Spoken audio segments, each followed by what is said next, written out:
Madani, kepada para hakim yang arif lagi bijaksana, guru-guru dan rakan-rakan sekalian. Nama saya Vetra Lakshmi. Saya pelajar tahun 3. Ikon kerjaya pilihan saya ialah menjadi seorang doktor sakit puan. Ya, betul apa yang anda dengar. Bukan doktor biasa, tetapi doktor sakit puan. Pekerjaan doktor merupakan salah satu pekerjaan yang sangat mulia. Profesi yang dihormati dan disanjung tinggi oleh masyarakat. Mereka seringkali dianggap sebagai pahlawan yang menyelamatkan nyawa dan memberikan harapan kepada orang-orang yang sakit. Lebih-lebih lagi cabaran kerja sebagai seorang dokter sakit puan yang berdepan dengan 2 nyawa, ibu dan anak. Saya ingin mengaitkan teori Holland yang menekankan kesesuaian antara personality dan profession. Sebagai seorang doktor sakit puan, ciri-ciri seperti social dan realistic sangat penting. Ciri sosial membolehkan saya berinteraksi dengan pesakit secara empati. Sementara ciri realistik membantu saya dalam menangani prosedur klinikal yang kompleks. Dengan memahami dan mengaplikasikan teori ini, saya dapat meningkatkan keberkesanan dalam memberikan penjagaan kepada ibu dan anak serta mencapai kepuasan dalam kerjaya saya. Baju lab doktor dan skrab adalah pakaian penting dalam bidang perubatan. Kot doktor berwarna putih ini melambangkan profesionalisme dan kebersihan. Skrab hijau ini yang dipakai oleh doktor untuk penglihatan yang jelas waktu pembedahan apabila melihat darah yang merah.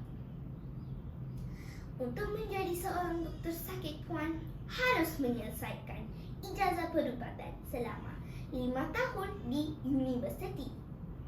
Selepas itu menjalani latihan praktikal selama 2 tahun sebagai housemanship di hospital kerajaan.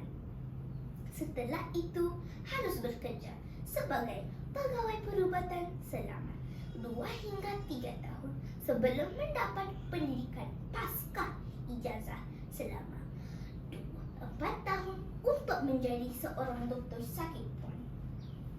Antara cabaran yang sering dihadapi oleh doktor sakit puan adalah: pertama, menangani kehamilan yang kompleks seperti kehamilan kembar, kehamilan dengan komplikasi kronik atau kehamilan dengan risiko tinggi. Kedua, menangani masalah kesihatan ginekologi seperti fibroid,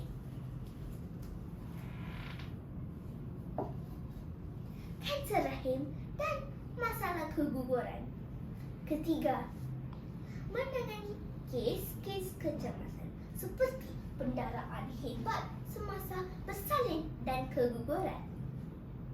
Keempat, menangani kes-kes seperti ini memerlu pengetahuan mendalam tentang penyakit-penyakit dan kemahiran klinikal yang tinggi dalam membuat diagnosis dan merawat pesakit dengan berkesan serta bertindak dengan cepat untuk menyelamatkan nyawa pesakit.